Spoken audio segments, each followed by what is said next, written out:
Hi, I'm Harold Jansen, and I'm the Board of Governors Teaching Chair, and today I have the great opportunity to talk with Ute Wieden-Kothe from the Department of Chemistry and Biochemistry. And she was this year's winner of the Distinguished Teaching Award. First of all, Ute, congratulations on winning the DTA. Thank you. And I want to hear about, because in the interest of full disclosure, I'm actually on the Distinguished Teaching Award Committee, so we get to read all these files, and there's literally stacks of them, but we do all this work, we talked about you lots, but we never get to be there when you hear about the award. So tell me about how you heard about this and what your reaction was. Oh, it's actually funny because I was traveling in Germany and then I had this voicemail in my emails, right? And I opened it and it was Mike Mann. It's like, ooh, right? And all he said is, call me back. And you think, oh my goodness, oh my goodness. This is either really good or really bad. Right? So I phoned him back. He wasn't there, then left my number. So he phoned back really late in Germany, which is time here. Right. But yeah, that was quite the surprise. Oh, and he didn't even realize that he had phoned me in Germany. So it was okay. kind of a funny, special way. We were at home with my mother-in-law. So I think we opened a bottle of champagne. Well deserved. Yeah. I don't like going through those files. It's always amazing when you see the quality of teaching around here, and it is a real honor. I'm trying to remember how many people we had nominated, but it was close to 10, and it's any of whom would have been a very deserving winners. So it really is an honor. So I've had a chance actually to read a lot of your teaching dossier and go through it all. And that's one of the things that really struck me about your teaching is the incredible preparation in your course outlines. We tend to focus so much on what happens in teaching actually in the classroom, but there's all that work beforehand that goes into preparing a course and thinking about it. And I was really struck by that, how great your course outlines were and how sad and pathetic mine were by comparison, to be honest. So tell me a little bit about what you do to prepare for a class when you're getting ready to teach something. Well, I try to think it through, right, from the beginning to the end. The initial thoughts are sometimes just quite profane, like, will I manage the content I have to manage? And so often I even start looking at how many lessons do I have, and I kind of try to tentatively say, well, if I do this, will I be okay still in late November, or will I be running a third behind my class, which I can't afford? Right. So I guess my time monster feeling comes out there. My sense of I have to have it under control, because only if I control the time, I can allow enough freedom for the students to learn or to deviate when needed, because then I know I can, if I feel spontaneously I have to invest half an hour in this or that, I know what I can catch up again, and I have the sense that overall my course will go well.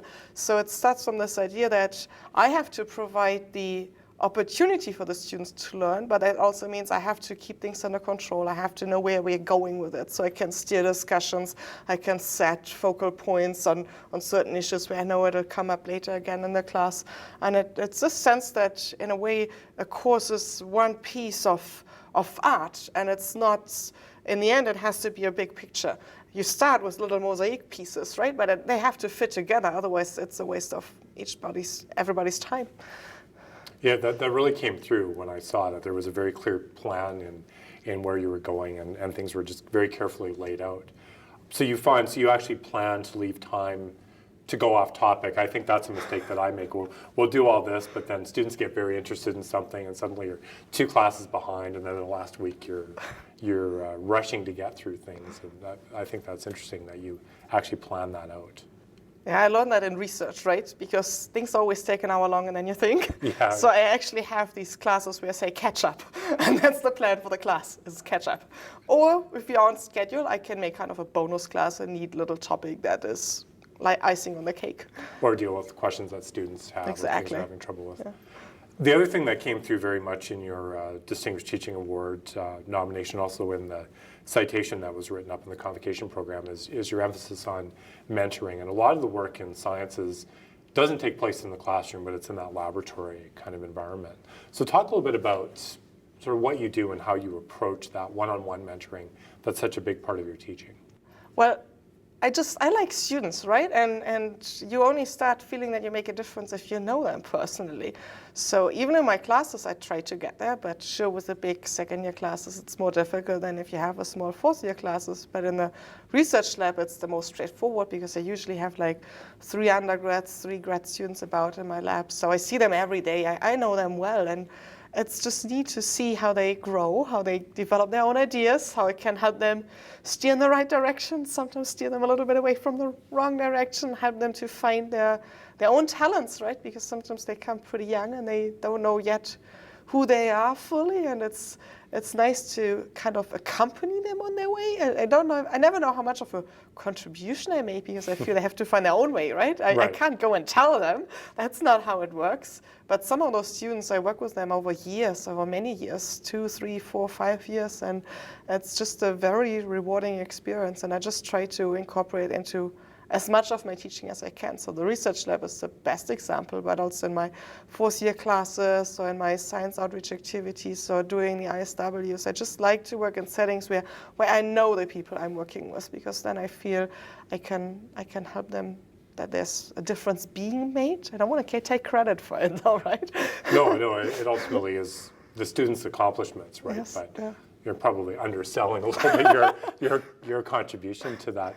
Do you tend to recruit students out of 1st and 2nd year? Is that where you find the ones that have the potential to get them to work in the lab? Or? I really recruit anywhere. And I tell my students, it's all about motivation. If somebody's interested, I can teach them. It's no problem. So I don't expect them to have taken certain classes or have certain knowledge or pre-experience, because in the end, I still have to teach them a lot, but I feel that really somebody who's motivated, wants to know, that makes the biggest difference. So in fact, I have started as young as high school. There's a fantastic small program called HIRIS. It's the Heritage Youth Research Summer Program. They select, I think, about 5 or 6 students in Lethbridge each summer out of grade 11 to work for 6 weeks in the lab. So I've always had an internship like this, and it's fantastic. I mean, those are the most motivated students I've ever had, right? They don't know much when they come to the lab, but they have a really great summer, and then often I have recruited them back to me after their 1st year of university. So exactly this summer, I have more first-year students than the rest of them. Wow. And it's wonderful, because they can stay with me for a long time. Sometimes they go into other research labs and come back. So I can really see how they grow and learn and mature, and that's so rewarding. So in a way, I like taking them younger better than older. Before they develop too many bad habits, right? Yeah, maybe, right? I mean, if you get to a certain age, it's difficult to change. Well, I think that's a really good point. It's something I've really noticed with students. There's been raw talent, and being smart is important, but it's being motivated and working hard. You have to have the whole package, and yes. That sounds like you've noticed the same thing with your students as well. And sometimes you can even see, like I teach biochemistry in the 2nd year, right? That's where the first biochemistry class, introductory biochemistry, takes place. So obviously that's also a recruiting ground. And often I have found that if you look at students, and some are totally determined they know where to go, and then there's this really good students who just don't quite know yet, and I've quite often had that in my lab, and it's so interesting to see how they're wandering around, and all of a sudden they find something they like, and they get so eager and so successful. And I've seen students who were okay students, and I found them in 2nd year, and by their 1st year, those were the most stellar students we have had. And I find that's so rewarding for me to see, but it's also, giving these students the opportunity to explore their talents, to find what they really like, because sometimes in the lab working is a bit different than in classes, because it's a bit more hands-on, it's a bit more applied, it's a little bit less theoretical, and it helps them to understand the bigger picture of why they have to learn this in class, or why they have to learn that in class, and how it fits together. And I love seeing that. So that's why I look for motivation more than grades or talent, because I strongly believe that in pretty much everybody there's a hidden talent. Some people have found their talents, so they are already on the run, and some people you just need to give them a little bit more opportunity and playground to find their talents, and then you can be quite surprised. I wish more students realized that, that seeing that excitement and that joy and that determination, that matters a lot, and I don't know that students always get that message clearly. And clearly you've done a pretty good job of communicating that. I guess I was also struck in looking at your file about the differences between teaching and sciences. And I'm a social scientist, so we have a very different way of teaching. And I'm going to horribly stereotype an entire area of the university, but generally when we think of great teaching innovation, the natural sciences don't leap to mind. It's pretty traditional lecture, particular exam format. And you stand out in that environment. You're very, very different than the stereotypical natural science teacher. So I guess I'm curious how you found that. You're somebody who clearly values teaching and put a lot of effort into that. Have you encountered resistance from your colleagues or people looking at you? Why would you waste your time doing that? You should be in the lab doing research. I'm just curious about. Well, the challenge we have in the science in general is that we are very content heavy. Right. And many courses depend on each other. So I don't have that much freedom in the content because I need to teach a certain amount so that they are prepared for the next course, which is taught by my colleagues. Right. And that's just a constraint you have to face. And it means I try to address that early on with my students. I really try to make it clear that it is a challenge, that I understand the challenge, and I'm in there together with them. And I'll try to help them get through, but I'm not going to make it an easy ride because I can't, right? There's just no choice. Beyond your control. Yeah, but what really helped me is to talk to my colleagues, to learn from how they teach, both in the sciences, but also beyond, through the teaching center, through the instructional skills workshops, and to really realize, in the end of the day, the content is the one side. That's what I really want to teach them. On the other side, it's what matters to the students and really what is the outcome? What do they take home? And how can I ensure that they take it home? So I really try to take the student perspective and always think, okay, here's the content, but what's the best way to deliver it so that the students receive it? Because the delivery is an important point, but the receiving end. Right. And I really learned to talk to the students, to double check, and to try to throw in little mini things to help them receive it better. So even if I don't have a lot of time, I always try to have a little bit of an active element in my classroom. And if it's just 3 minutes, sometimes I have to lecture a lot just to get the content through. Sometimes I say, sorry people, now it's lecture time, let's keep going for 20 minutes. Head down, get those pens out. Yeah. But then I mix it up again, and I think it's this mix-up of things, which allows you to still get through the content, but to ensure that the students receive what they need to receive. I've found that too, that mixing things up in the classrooms, if you just talk at them for 50 or 75 minutes, it's just not going to work. They get oversaturated. But if you break it up with activities, that really helps them kind of reset their attention periodically. Sounds like that works for you as well. I also struck there, I mean, it's a bit of a cliche in the educational literature on the shift from focusing on students learning rather than focusing on our teaching, and that sounds like you've taken that very much to heart. Yes. And maybe it helped that I was young when I started teaching. I still sort of remember these awful lectures where you fall asleep and you think, gee, how will I ever learn all this content, right? So is that was it your experience as a student that made you think there's got to be better ways of doing this? I'm curious what sort of motivated or inspired you to try to do things different or better? I guess I was lucky because I've seen both as a student. I've studied for the first 2 years in a very traditional big university in Germany where, lecture heavy, so old style, lots of content, large classroom, bit overwhelming, and you kind of were fighting to get through and to stay on top of things. And I remember my very, very, very first exam where I thought, I'll just study 3 days, and after 1 day of studying, I realized, if I don't study day and night, I have no chance of getting through all this content, right? Wow. But then I was lucky too, because the last 2 years of my studies, I studied at a private small university that was exploring different teaching styles in Germany. And in a way, they were exploring the model which we now call flipped classrooms, although at that time there was no name for it. Right. So I had to read at home and go back, and we had classroom discussions in a small group setting. And I remember how much more that helped me to learn. So I tried to bring some elements back, though my setting here is different again, right? But I know that you don't take things for granted. Don't think that just because it's been done like that forever, there must be a way. And so I just kept an open eye. I talked to colleagues. I keep learning a lot. And I enjoy these conversations because it always gives me a new inspiration of what to try, because I don't have a degree in education, so I don't know it all, right? But just don't rest. Just keep your eyes open. You expect that from your students, so I think I should expect that from myself too. And so that continual learning is a big part of what you do. So you get ideas talking to colleagues, the teaching center. Yes. And it's fine if you don't, do you read the literature on teaching and learning, or are you not that much? No, I have to admit. Most of us don't. I've only started. Yeah, I keep an eye out a little bit, right? But it's just here and there a little bit. Most of it I really get from conversation with colleagues, because that also gives you the attempts. They tell you what works and what doesn't. Right. So you can go kind of for the proven way and explore from there. And I take a little bit of the idea that I'm a scientist, right? So we do experiments, and once in a while I figure I better do a classroom experiment. So try it out.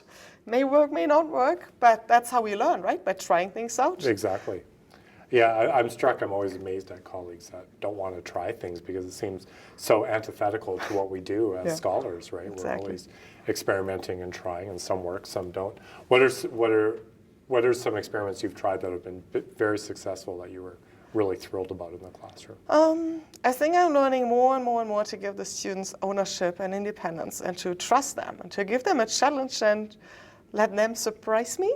Right. And it requires a little bit of trust, right? Because you're taking a big risk. I've done things like where I started a lecture and I've thrown out a problem, say, design this, and I had no idea what they will be designing, so I had to go with their responses and kind of float through the class. I couldn't prepare. I had to go with whatever they were giving back at me and then develop my questions on the go, but it actually works, and you're surprised what you get if you don't micromanage it, but really let the students go after their creativity and potential. That's hard to do, though, to stand back and just watch, and it could go horribly off the rails. Yes, it can. But it's exciting when it works well. Yeah. So what are some things you've tried that haven't worked well? I mean, I've had them, so I'm sure you have too. Well, I've learned you need to know your students. So in a fourth year class, when you've taught them for a couple of weeks, you know them, it's a small class, it's much easier than in a second year class where it's a large group, it takes you longer to get to know them. And so my second year class, I've done a few experiments that failed, where I certainly went too far. I remember the one day I wanted them to do a little theater of a molecular motor, and that was a failure. And I think it was, I'm not good at, acting and drama, and I should have realized that most science students aren't either, and it's not a comfortable setting for them, and I'm not the one to give them good directions on how to play this. So I would have loved to have watched that. Yeah, it was kind of funny, but I think they didn't even find it funny. It was so weird for them. Right. Just a little too far outside their comfort zone. That's I think the point you're making about the difference between teaching first, second versus fourth year. By fourth year, I know the students I've taught them a few classes, and you've built this reservoir of trust that you can fall back on, and they'll go with you a long way when you're going to try different things. But students who haven't had you before, take a little more convincing that this is going to work. So you mentioned that you've been involved with the ISW and that you've done a lot with that. So how did you come to be involved with the ISW? Again, pure accidents, but that's the saying, right? Luck only hits the prepared mind. So, right. I was in the first cohort where the teaching center offered an ISW, and that time I was just being elected to be a teaching fellow, which I was very grateful for. And then I said, there's this teaching workshop, so I felt like, guess I have to do this, right? Didn't feel like it was a choice. And it was one of the luckiest moments in my life, because I met 5 wonderful people whom I all didn't know. So that the first day was really scary, sitting in this room knowing I have to spend 4 days nonstop with these people. I have no idea who they are. And I'm the youngest, most unexperienced, and will be really embarrassing. But it wasn't. And it really showed me, once again, as I said before, knowing people in person makes a difference, learning from others, being in there together. And it was a wonderful learning experience for me, and I felt like this is the way to ensure that we have a good teaching culture on campus, that we learn how to talk to each other, how to give honest and useful advice, and not just boasting around about how awesome teachers we are, but really to get down to the basics and down to the things that matter. And since then, I've tried to stay involved. I was fortunate enough that I was allowed to take a facilitator workshop, and now I'm leading the ISW. So leading is not the right word, it's really facilitating, because and each day I blend more and more back into the background and the participants take over, and it's a wonderful experience to see how you can make a difference on all levels. How did it change your teaching? It really solidified the idea of that learning has to be active. That's now a must for me. Before it was like a nice option, but now I know there's no way to go back behind that. And the idea of trying out things, because that's what we do in the ISW, right? We explore teaching. It's a workshop where everybody teaches, and then we share feedback. So it's the idea of trying out new things. I always get new ideas from seeing other people teach, learning from others. And then I think the third one is really this idea of communication and feedback. You've talked a lot about the importance of this culture of teaching. So what are ways we can do that? I mean, the ISW is a great way, but the reality is not everybody has a week to take off in the summer to spend focusing on this. There's demands of research, and you've got grants and things like that. So what are some of the other ways that you see that we can build this culture where we talk and share things that are working well and things that aren't working well? Well, I think it needs many levels, right? There's not the one solution that works for all, and particularly because we're all busy, and time constraint is an important and valid constraint. So it starts with hallway conversations, right? Just these 5 minutes where we should share if we had an awesome lecture. We should also share if we had this epic failure in the classroom. And we shouldn't be shy of asking for advice. And it starts with friendships, right? Because to have these conversations, you need friendships, you need trust, and it should start in the departments, I think, but it's better if it goes beyond, and that's where the teaching center is a good place, because I found many friends through the teaching center where I can have these conversations and get very different kind of input than from my direct colleagues.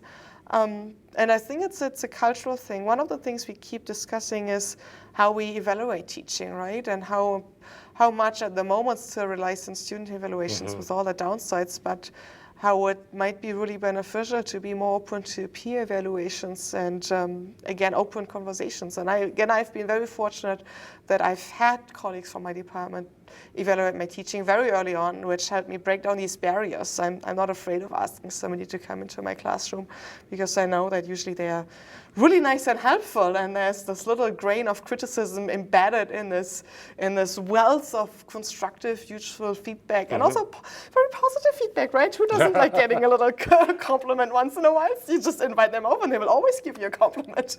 And I think it's this culture that we grow step by step by step, and maybe hopefully even by things like this, of just spreading the word that you can talk about it. And it's not like the classroom is a closed room with 4 walls and what happens in the classroom stays in the classroom, but we should take it out from there. It's funny, it's something I very much feel, right? We don't want to admit when a class isn't going well or something is a problem, and we close the doors, right? We don't want anyone to hear what's going on in this very sacred place, but there's sometimes 70, 80 students who are very aware if it's not going well or if it's going well. And it's not a very well-kept secret, even though, I mean, we sometimes think it might be.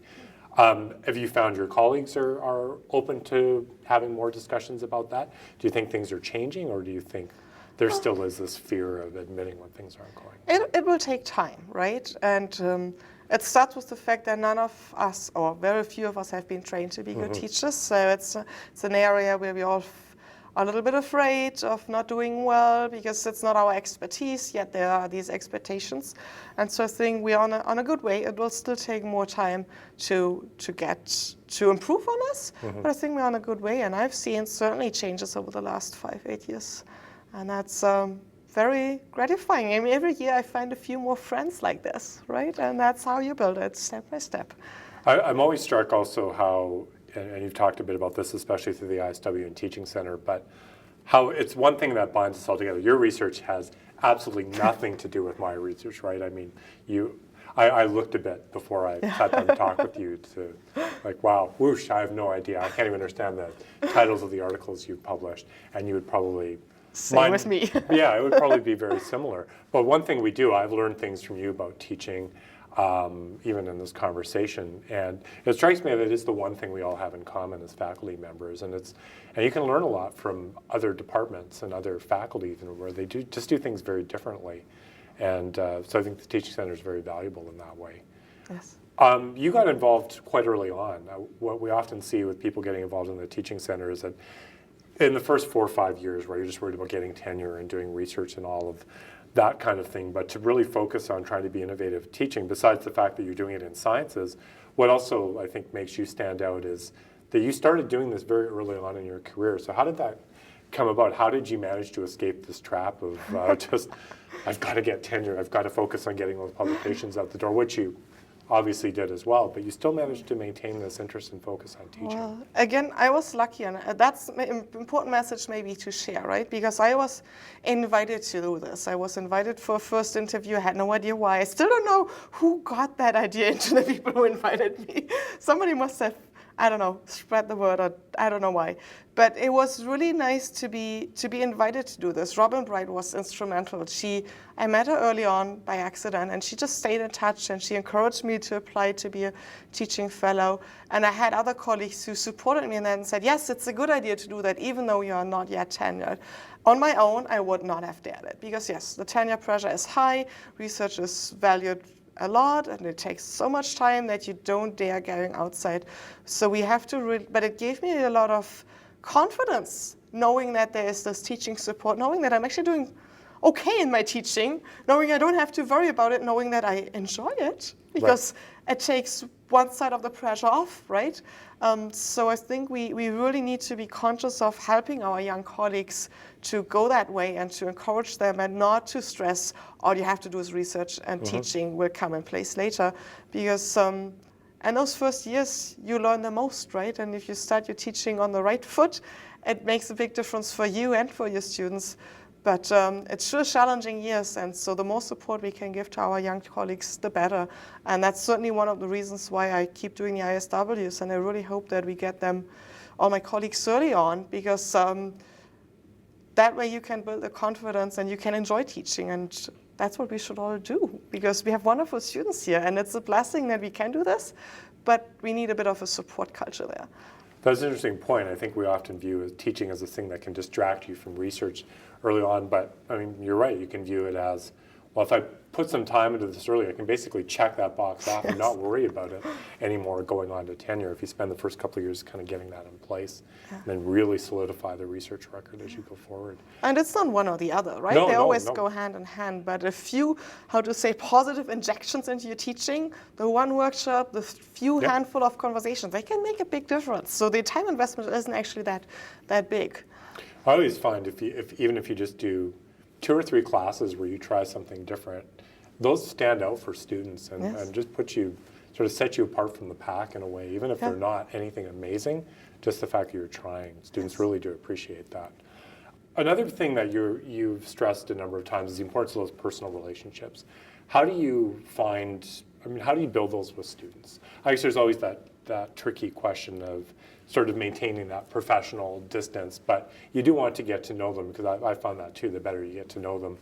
It's built on a relationship. Teaching is ultimately, to me, about a relationship between teachers and students. So how do you manage that? How do you maintain those relationships? How do you build them? Well, it started with the best advice I had in my very first course, where I was lucky enough to have a mentor who was a former high school teacher. For a short time, there was this mentoring program at the university, and I was lucky enough to get in. And I would say the most important advice I got from my mentor was learn their names early on. So I put all the emphasis in to know their names and to let them know I know their names, because then they know I care about every student. And it's not just a big number, but I know every student's name, and it means that I can address them in class and say, thank you, Kyle, for your great answer. And then Kyle knows that I know him, right? And it makes a difference. It opens the conversations, because it shows that I care about each and everybody. And sometimes a bit of an effort, and it's not getting easier with the years. But I really... I have trouble remembering my kids' names sometimes, let alone... Oh, I confuse those all the time.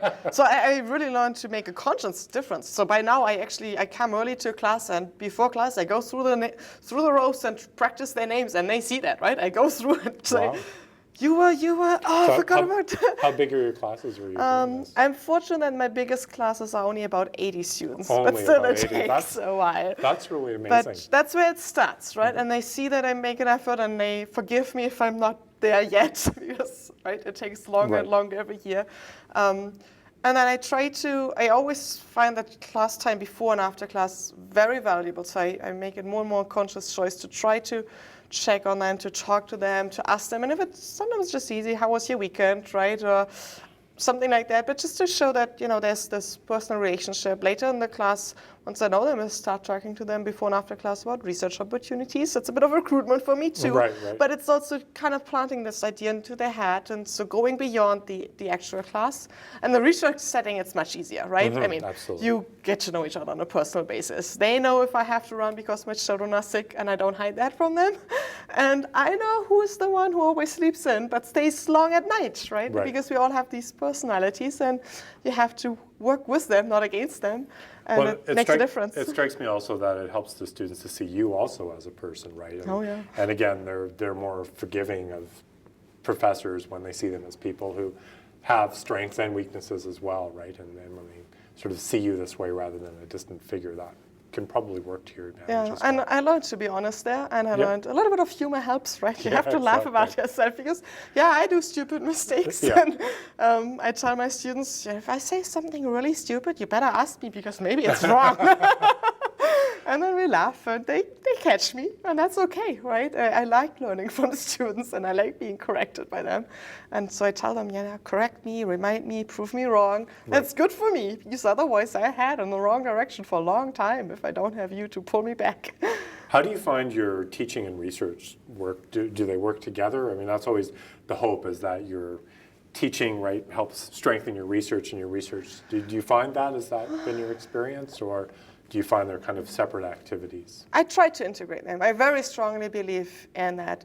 And the second year, it's a bit more difficult, right? I know a few examples to bring into my class, but I try, right? And in the fourth year, it's dramatic because I really try to teach at the forefront of research. And by doing research, by going to conferences, I just have a better understanding of where we are and where the field is moving. Not just my own little research, which is pretty narrow compared to what happens out there, but I have a sense of that, and I try to bring my students to the point that they see this awe and wonder of what research is about, to find new things that nobody has done before, and how they can start asking the right questions, because at that point it's no longer about knowing things, but about asking the questions and knowing the tools of how to answer them. And I think that's why we do what we do at the university, right? And our students, we can teach them as much knowledge as we can. Certainly in 5, latest in 10 years, it's outdated. So you really have to teach them the tools and the questions to keep learning lifelong. And I find that research is the example or the vehicle to teach them this, right? Because they learn to explore something and to have no idea what happens, because we do experiments in the research where we have no idea what the outcome is, right? But that's the point about it. Exactly. Keep telling them if somebody had done it before, it would be easy and boring, but no, we don't know what happens. We need to troubleshoot, we need to ask the questions, we have to try it 3 times, 5 times, 10 times. But I think that's the skills they need for life, no matter what they do. They don't need to keep staying in research. Still, those are the skills they will need. And so I try to bring them to that point, right? In the first 2 years, it's more knowledge, but I try to make it step by step by step, so that after 4 years, when they're done with their bachelor, they have this open mind and this ability to go out and explore. Well, in order to learn to sort of explore and ask new questions, you need to have that foundation still, right? You have to know what's been found, and you have to know what's been explored to find the new stuff. So that makes sense, and that goes back to your preparation for your courses, right? You need to think very carefully about reaching students at different kinds of levels. Yeah, and it's important to tell students why you learn something and where it fits in, right? And first, second year, it's sometimes challenging because there's so much information. Yeah. But then I find in the research, I can sometimes go back, I can say, remember in first year you learned about pH, it matters here now.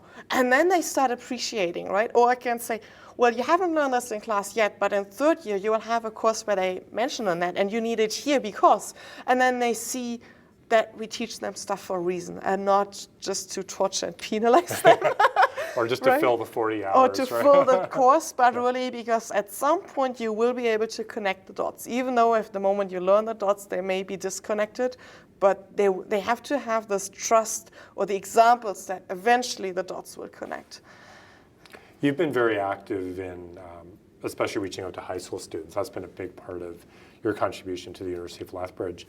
How do you see that as tying into your teaching? You've talked about how that helps you recruit students, but how do you see that as fitting into your broader job or mission as a teacher? There are thousands of reasons, but I don't even know where to start. It's a sense of giving back too, right? We as scientists need to share with what we do with the general public, and what's easier than sharing it with the youth and the children, the next generation? We need to explain them why we do research and what it's good for, but that's only a small part of it. The other one is this idea of instilling curiosity and an open-mindedness in students, and the earlier you can start, the better, and to show them and give them the experience that science is one of the great ways of doing that, because we can have ideas and we can check in experiments and what works on. So we actually go into the schools and we do hands-on experience, because I think it's a fundamental experience for the students to see how you find things out, and not just to learn the textbook, but to really have this idea of how you find things out by doing experiments, and to meet real scientists and researchers who do this to show that it's a natural progression. It starts with the questions students ask in kindergarten, right? This is when they have this open mind and curiosity of the world of why, until parents hate this question. But then we have to keep it a little bit, because so often this asking questions and this curiosity is dumped a little bit by all the content, all the textbook knowledge. And we are as guilty at the university as the schools. So I try just to keep that a little bit and to keep it through all the years. And so it's logic for me to start with children and youth and high school and then university and then my colleagues, because it's a lifelong attitude, right, of keeping an open mind. How young are the youngest students or youngest kids that you deal with? We focus on high schools because it's a little bit of a gap, Right. but we work as young as elementary schools. And the most fun we do, I mean, it's also the most rewarding work, right, is we have, for example, work with elementary school-aged children at a spooky science night. And it's so much fun. They all come in their costumes. We do the itchy, glitchy, spooky science. So it's fun, right? Yeah. But you learn so much while having fun, and it shows that it's not about fun or being hard or being science, being different pieces. It all belongs together. It's sad that I've watched that in my kids as they get older. They're just so innately curious in grade 1 and grade 2, but I watch that diminish over time, right? That excitement goes away over time. And how do we avoid that? How do we stop that from happening? Well, I have only one tool. There must be more out. But my way is asking questions, right? So whenever I go into the high schools or the middle schools or the elementary schools and I do hands-on activities, I go around, right? And I asked, what do you see there? What happens? Why do you think? Have you seen this before? And so if you start asking questions, then they start asking questions. And a lot of my teaching is about this openness of asking questions and realizing that we are never done with learning, right? But we have to keep asking questions, and somehow we shut that down in our students. And it goes up to the graduate student level, where I put a lot of emphasis on the graduate students learning to ask questions. So you approach your classes here in the same way? Do you throw questions in class a lot? Yes. And do they start to come to you with questions after a while? Or Yeah, it takes a while, Yeah. right? I mean, first it's a one way. I'm the Right. nasty person always asking nasty questions. Yeah. But then eventually it opens conversations and they ask me questions back and it goes back and forth. And that's the point where you want to have, right? Then you have a discussion and you have a conversation, especially if it's about ideas or hypotheses where we don't know the answers. Doesn't mean you can't discuss them, right? You can throw the question, what if? Yeah, what if? How does that tie into knowledge? Is it possible? Is it likely? Is it not likely? And that's how you gain new knowledge and new hypotheses and new ideas, right? And I need this bouncing. I mentioned before how important conversations with colleagues are. And it's again this idea, right? By asking questions, you start conversations, you bounce ideas, and that's how I get new ideas. I'm not the person to sit in my office and the ideas pop up in my head. That's just unfortunately not how it works. A light shines down. You just know. Do you feel threatened when students ask you things where you don't know the answer, or do you just find those? Sometimes, Yeah. right? Depends whether I feel I should know or I shouldn't know. That's true. Sometimes I think I should know this and I don't.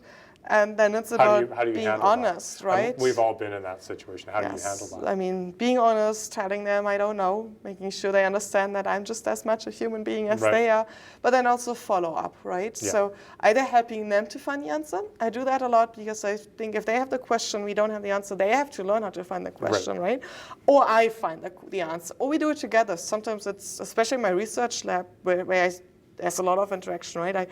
I sometimes give it back to them and say, well, go find it out. You may find it in the literature here, or sometimes you can just even search on the internet, or right. I kind of give them a direction of where to search, and then sometimes they come back and they found like a start of an answer, and then I help them, and it's a bit of back and forth.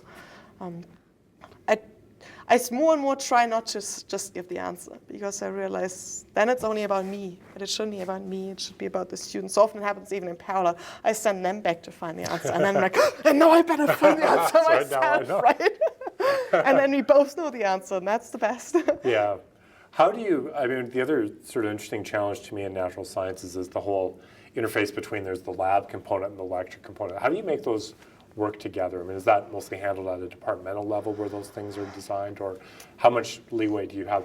I'll go back to my undergrad. I took chemistry because they had all the dumb science courses for people like me, but I took the real chemistry course meant for real science students just because I liked chemistry.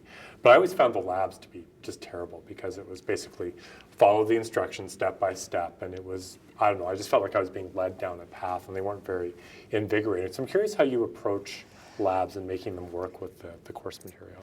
Yeah, it is a challenge, and some of that is just simply organizational, right? Like space-wise, you are in the classroom for the lecture, and then there's the lab schedule for the afternoon and the lab setting. So I can't integrate an experiment into my classroom because it's just not safe, and I don't have the materials, I don't have the time. So it's kind of separate.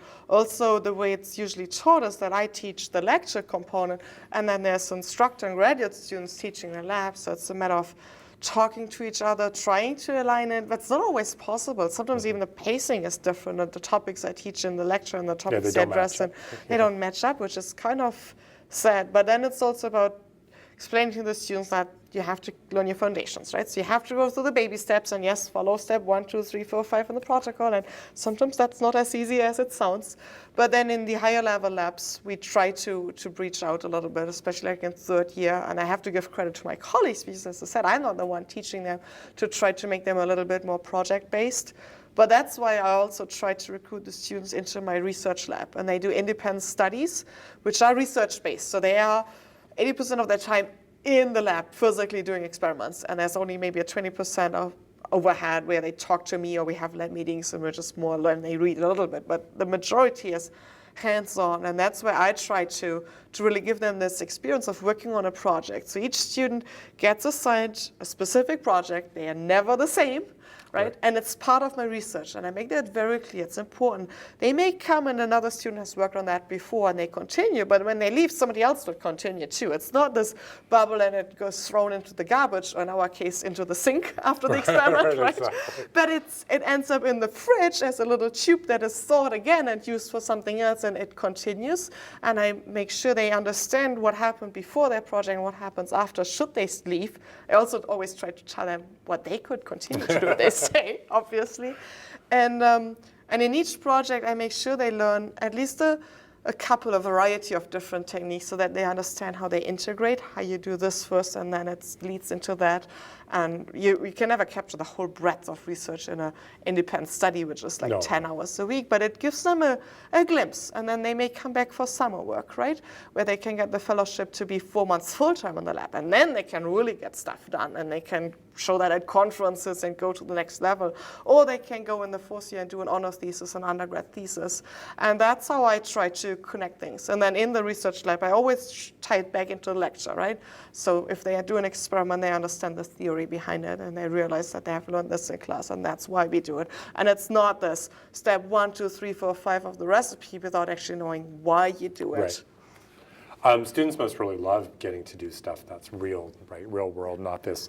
Because I find a lot of the independent studies that my students do, if I had to confess, they would be that, oh, they write them and I read it and get all excited, oh, that was good, and then we'll never speak of it again after this. So it must be really exciting for them to contribute to something that's advancing knowledge in some way.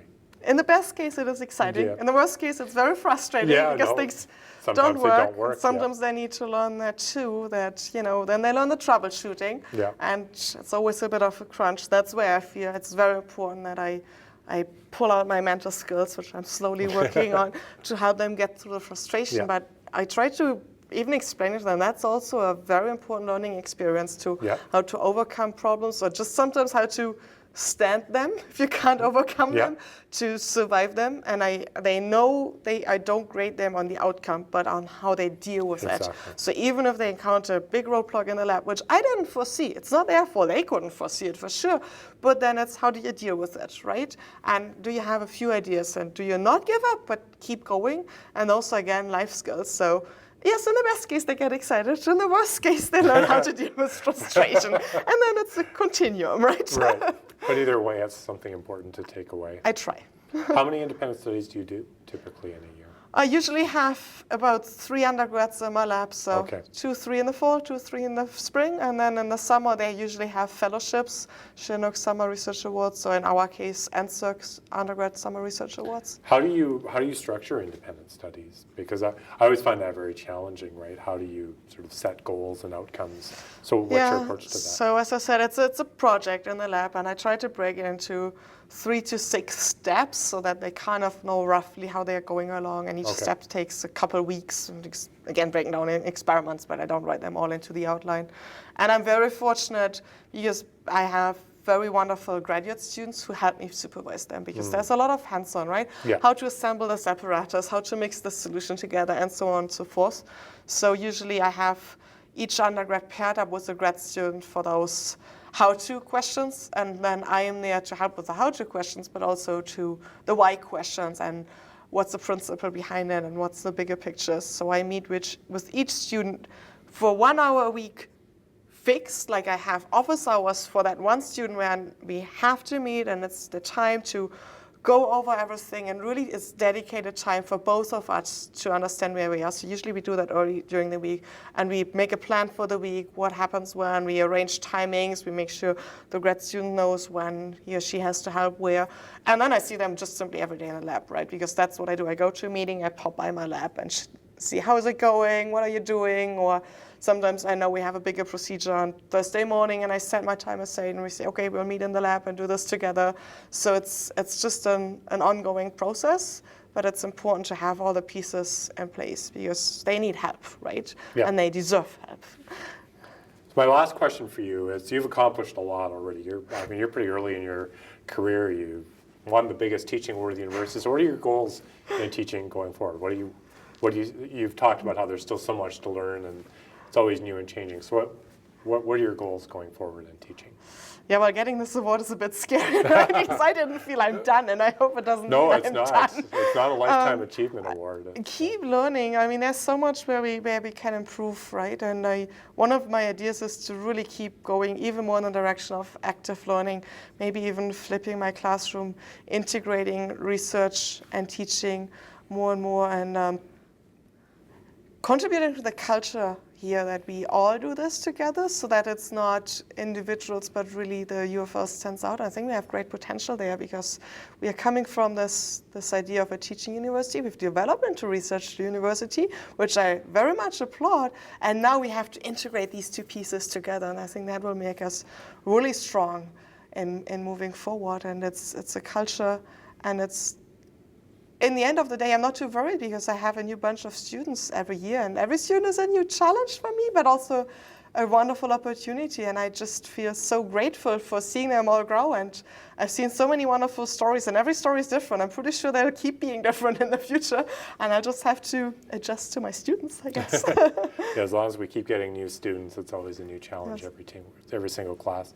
Well, thank you very much for taking the time and talking with me today, and all the best in your future teaching. I can't wait to see what you're going to do in the next, what's probably 3/4 of your career yet, right? You're just getting started.